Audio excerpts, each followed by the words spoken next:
एक रामपुर नाम का गांव था जहां रात को कुत्ते और भेड़ियों की आवाजें आती थीं। सभी लोग शांति से अपने घरों में सो रहे थे कि तभी रामू के घर का दरवाजा कोई जोर जोर से बजाता है। तभी रामू अपने घर के बाहर आता है, परंतु उसे कोई दिखाई नहीं देता है। अरे, इतनी रात को कौन परेशान कर रहा है? पता नहीं कौन है जो मुंह उठाकर मेरे घर का दरवाजा पागलों की तरह पीट रहा है। इतना बोलकर रामू अपने घर के अंदर जाने लगता है कि तभी एक चुड़ैल हवा में उड़ती हुई आती है और रामू को उठाकर ले जाती है और फिर रामू को हवा में से नीचे छोड़ देती है। तभी रामू गिड़गिड़ाते हुए बोलता है, अरे बाप रे बाप, ये तो एक चुड़ैल है। चुड़ैल, मुझे छोड़ दो। आखिर मैंने तुम्हारा क्या बिगाड़ा है? हे भगवान, मुझे बचा लो। तुझे यहाँ पर कोई भी बचाने नहीं आएगा। अब तो तू गया। इतना बोलकर चुड़ैल रामू को मार देती है और उसका मांस खाने लगती है और हंसते हुए गायब हो जाती है। अगली सुबह जब गांव वाले रामू को मरा हुआ देखते हैं तो गांव वाले आपस में बात करते हैं। अरे बाप रे बाप, रामू को इतनी भयानक मौत किसने दी है? अरे देखो तो, उसका आधा शरीर भी गायब है। अरे भैया, ये किसका काम हो सकता है? गांव वाले आपस में बात करने के बाद अपने अपने घर चले जाते हैं। थोड़ी देर बाद रात हो जाती है और रात के 12 बज चुके थे।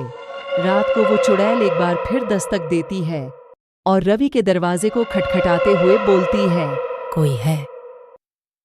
घर पर कोई है? मैं रास्ता भटक गई हूँ, कृपया मेरी मदद करें। चुड़ैल की मीठी बातें सुनकर रवि की आंखें खुल जाती हैं और वह खुद से बोलता है, अरे वाह, ये तो किसी सुंदरी की आवाज लग रही है। उसे शायद मेरी जरूरत है, इसलिए मुझे उसकी मदद करनी चाहिए, क्योंकि मैं एक मर्द हूं ना, उसको मेरी जरूरत होगी। इतना कहकर रवि अपना दरवाजा खोलता है, जहां वह देखता है कि उसके घर पर कोई सुंदर नारी खड़ी है। रवि उसे देखकर मोहित हो जाता है और उसे अंदर बुला लेता है। चुड़ैल अंदर आते ही अपने असली रूप में आ जाती है।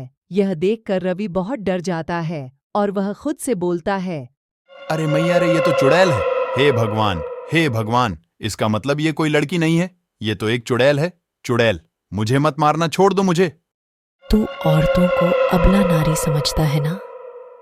अब देख, मैं इस गांव के सभी मर्दों को मार दूंगी। इतना कहकर चुड़ैल रवि को भी मार देती है और इस तरह आए दिन किसी न किसी की लाश सामने आने लगी। यह देखकर गांव के सभी लोग परेशान होने लगे।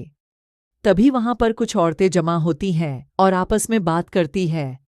अरे बहन, तुमने देखा, हमारे गांव में सिर्फ और सिर्फ मर्दों की ही मौत हो रही है। मुझे तो यह किसी चुड़ैल का काम लगता है। इसे छुटकारा पाने के लिए हमें कुछ न कुछ तो करना पड़ेगा। अरे बहन, जंगल में जो तांत्रिक बाबा रहते हैं ना, वही इस मुसीबत से हमें बचा सकते हैं। इतना कहकर गांव की कुछ औरतें तांत्रिक बाबा के पास जाती हैं और उन्हें सब कुछ बता देती हैं। यह सब सुनकर तांत्रिक बाबा अपनी शक्तियों से चुड़ैल के बारे में पता लगाता है और उन औरतों को बताता है कि इस गांव में एक लड़की थी जो कि बहुत ही सुंदर थी।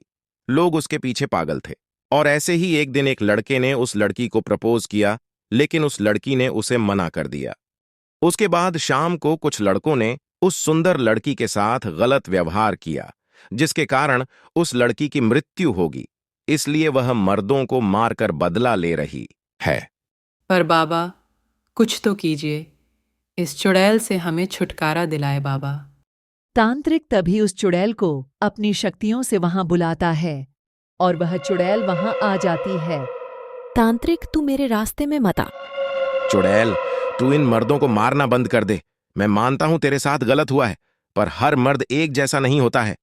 तभी चुड़ैल तांत्रिक की बातें नहीं सुनती है और वह तांत्रिक पर हमला करने लगती है कि तभी तांत्रिक अपनी शक्तियों से अपने चारों तरफ एक सुरक्षा कवच बना लेता है और अपनी शक्तियों से चुड़ैल को जला देता है।